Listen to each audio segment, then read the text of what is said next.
একটা ছেলে বলো, ভাই আল্লাহর দোহাই, এই মুসলমানের বাচ্চা, যদি মার পবিত্র দুধ খেয়ে থাকো, বলো তোমার আল্লাহ তাআলা নামাজ পড়ার যোগ্যতা তোমার শরীরের মধ্যে দেয় নাই? তাহলে বেঈমান নামাজ পড়ো না কেন? কেন নামাজ পড়ো না?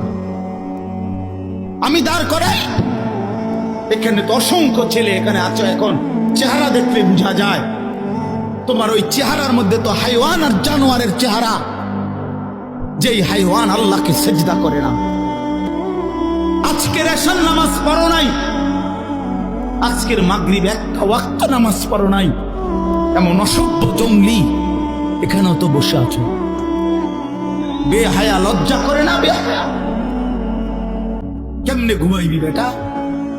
নামাজ না পড়ে যদি ঘুমাও, ফেরেশতা যদি একটা লাথি মারে, ফেরেশতা যদি একটা লাথি মারে, ফজরের নামাজ না পড়ে যে ঘুমাও, ফেরেশতা যদি একটা ঘুমের মধ্যে রেখে লাথি দেয়, ফেরেশতা ঘুমের মধ্যে রাইখা কোন জাতিকে ধ্বংস করে নাই?